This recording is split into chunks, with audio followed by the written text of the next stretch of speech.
Generally, when we're out exploring someplace, I do the intro for the videos right then and there.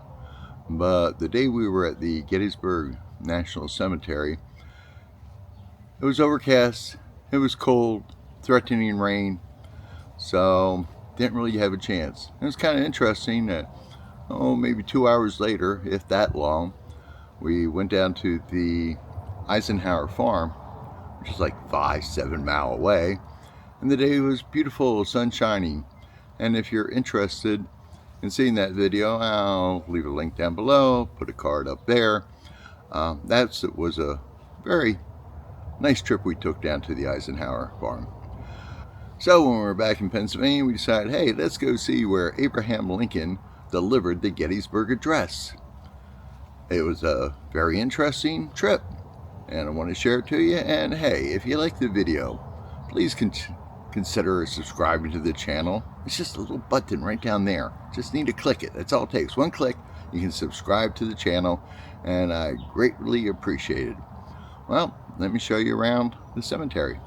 The Gettysburg National Cemetery is famous throughout the world today as the site of Abraham Lincoln's Gettysburg Address, delivered at the cemetery's dedication ceremony 4.5 months after the battle.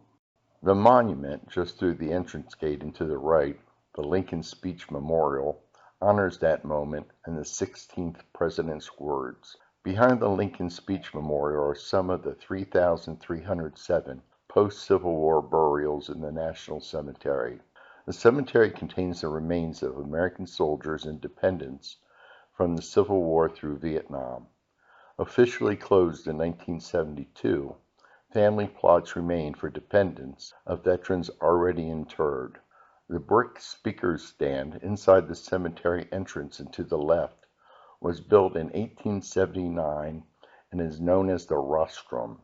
Although Lincoln did not speak from this platform, world leaders and other dignitaries, including 6 United States presidents, Rutherford B. Hayes, 1878, Theodore Roosevelt, 1904, Calvin Coolidge, 1928, Herbert Hoover, 1930, Franklin D. Roosevelt, 1934, and Dwight D. Eisenhower, 1955, have used it during Memorial Day services and other ceremonies.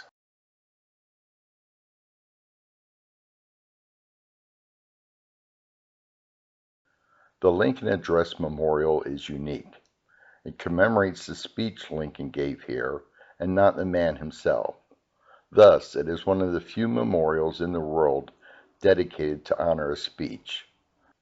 The bronze bust of Lincoln by sculptor Henry Bush Brown reveals the heavy toll the war and the nation's suffering had upon him. Inscribed in bronze on the right is the Gettysburg Address.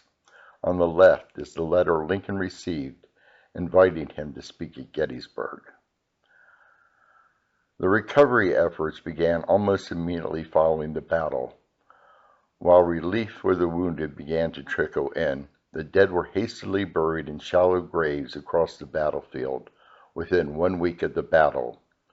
These crude graves were seen as a temporary solution for the disposal of the dead, and were completed quickly for fear that an epidemic might spread in the hot, humid summer conditions.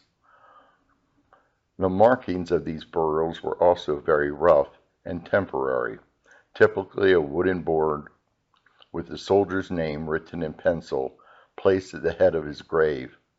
Not surprising, many of these identifications were lost when exposed to the weather and other elements. It would be the effort to give these men proper and permanent burials that eventually led to the creation of the Gettysburg National Cemetery. A committee was formed consisting of representatives from all the loyal states who lost soldiers here. Headed by David Wills, a Gettysburg attorney and the Pennsylvania state agent, the committee decided upon a plan to create a common burial ground for the Union dead. The natural eminence of this hill, coupled with the importance to the Union victory, led the committee to select this 17-acre site as the location for the new soldiers' cemetery. The land was purchased and the reburial of the Union soldiers began on October 27th. While this work got underway, Wills and the committee began to plan a suitable dedication ceremony for the new cemetery. They invited Edward Everett of Massachusetts to deliver the main oration. A former governor, congressman, senator, and Secretary of State, Everett was also one of the most famous orators of the day. While Abraham Lincoln was also invited, his role in the ceremony was to be a secondary one. David Willis's invitation contains perhaps the key to the brevity of the Gettysburg Address, asking the president to deliver a few appropriate remarks. This artillery, along with other cannons and monuments located throughout the cemetery, not only mark the specific locations of Union artillery and infantry during the fighting, but also reflect the importance of Cemetery Hill during all 3 days of the battle. This high, open hill dominated the surrounding countryside in 1863, and thus, by posting artillery here, the Union could control a large part of the battlefield. Cemetery Hill, therefore, became a key feature of the Union Army's battle line and one of the principal reasons for their victory at Gettysburg. Those first 3 days of July 1863 involved not only one of the largest battles ever fought in the Western Hemisphere, but also produced the greatest bloodshed. 10,000 killed or mortally wounded, nearly 30,000 wounded, and almost 10,000 captured or missing. The town and outlying areas were devastated by this monumental man-made disaster. It would be this immense loss of life that led to the creation of a new cemetery and President Lincoln's trip to Gettysburg, where he would give the Gettysburg Address. As you walk along the path in the cemetery, you'll notice a number of plaques. These contain the poem Bivouac of the Dead, and I'll leave a link down below so you can actually read the entire poem if you're interested. It's easy to forget that each grave represents not only a victim of war, but also the unseen victims at home, wives, mothers, fathers, brothers, sisters, and children, who all mourned the passing of a loved one. While over 10,000 died at Gettysburg alone, during the 4 years of the Civil War, over 720,000 Americans perished. The graves are arranged in a wide semicircle that radiate out from the Soldiers' National Monument, which marks the center of the cemetery. The burials were organized around state sections, divided into an inner ring for smaller states and outer ring for larger states. This design was created by William Saunders, a famed landscape gardener, and later one of the founders of the National Grange. Thus, the position of each lot, and indeed each interment, is relatively of equal importance. The evenness and equality of the gravestones, where men of differing rank and position rest side by side, contrasts sharply with the jumbling diversity visible in the Evergreen Cemetery. The simple grandeur of William Saunders' cemetery plan speaks to the underlying theme of equality in Lincoln's Gettysburg Address, and is an eloquent reminder of the ultimate goal of the struggle and the costs necessary to achieve it. There are 3 types of stones that make up the state sections and individual graves. Larger gravestones serve as state section markers and also indicate the number of fallen from each state. Long rectangular granite stones, which are set nearly at ground level, serve as gravestones for the remains of soldiers buried in the state sections, and mostly are marked by names. Lastly, you will also see hundreds of small marble squares bearing only numbers. This is one of 3 such sections in the Civil War portion of the cemetery, all of whom are unknown. As there were no government dog tags issued to soldiers during the war, identification of the dead was usually via friends or from personal effects or letters that might be found on the body. Upon examination, sometimes the soldier was determined to be partially unknown. If their home state could be determined, the dead soldier was placed within the proper state section, and the words unknown engraved upon his flat headstone. If, however, the soldier's home state was not known, he was laid in one of the unknown sections, his remains marked only by a number. Some 979 unknowns were buried in this way. Of these, 20 men could be identified by name, but not by state affiliation, and therefore were buried as unknown.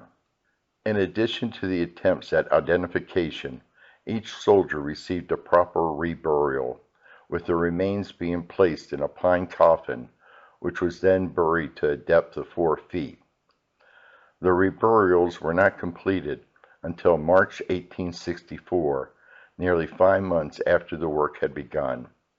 A few Confederate soldiers were mistakenly interred in the cemetery, along with their former foes. The remainder of the Confederate dead remain unburied on the battlefield.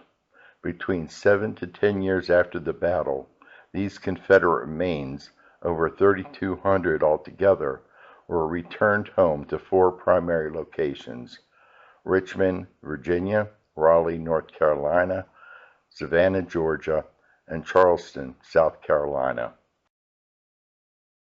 The Soldiers' National Monument, long misidentified as the spot from which Lincoln spoke, honors the fallen soldiers. The figures of War, the soldier; Clio, the muse of history, represented by the woman writing upon the tablet; Plenty, woman holding a sheaf of wheat; and Peace, the mechanic, surmounted the base, while the figure of Liberty mourning her dead appears on the pedestal. It was actually on the crown of this hill, a short distance on the other side of the iron fence, and inside the evergreen cemetery, where President Lincoln delivered the Gettysburg Address to a crowd of some 15,000 people. The cemetery was officially dedicated on November 19, 1863, by appropriate and imposing ceremonies, which included the deliverance of Lincoln's Gettysburg Address, following Mr. Everett's sweeping and eloquent 2-hour oration. As Lincoln composed his most famous speech in the days leading up to the cemetery, both in the White House in Washington, D.C., and at David Will's home the night before, he well understood the difficult task before him. Facing bitter and mounting opposition to his emancipation policy and the war itself, the President saw his remarks at Gettysburg as an opportunity to help define for the nation what was at stake in the war and why a Union victory was critical. He also understood the grief that many felt who had lost sons, fathers, and friends in the battle. He struggled with his own personal bereavement, having recently suffered the death of his much-loved 11-year-old son Willie in 1862. He hoped his brief remarks might impart a deeper meaning to the nation's enormous sacrifice. President Lincoln's address that afternoon lasted only about 2 minutes. Afterwards, Edward Everett wrote the President, "I should be glad if I could flatter myself that I came as near to the central idea of the occasion in 2 hours as you did in 2 minutes." In his address, Lincoln attempted to make the nation realize the significance of the war, for he saw it not only as the great test of whether democracy could survive, a great civil war testing whether any nation so conceived and so dedicated can long endure, but also an opportunity to redeem the ultimate goal of the Founding Fathers, that all men are created equal. Thus, the Gettysburg Address was actually Lincoln's attempt to rededicate the nation to finishing the war. to be here dedicated to the great task remaining before us, and also to define its larger meaning, that this nation, under God, shall have new birth of freedom. Together, the monuments like this one, markers, memorials, and individual graves contained within the ground of the Gettysburg National Cemetery, serve as a reminder of the dedication to country and the sacrifice Americans have given and may be called on to give to ensure the freedom we enjoy today. I hope you enjoyed the video, and maybe you, like me, you'll learn something. I knew that Lincoln delivered the address there, and but a lot more details about the establishment of the cemetery, who spoke there, things like that. It was interesting to read about and share with you. So, as usual, if you liked the video, as I said it earlier, little subscribe button right down there. I'd appreciate if you clicked on it. Maybe give the video a thumbs up. Maybe put a comment in. I answer all comments. And hit that notification bell. I'm doing a lot of videos right now, and I hate to see you miss an interesting one when it comes out. And as usual, have yourself a blessed day.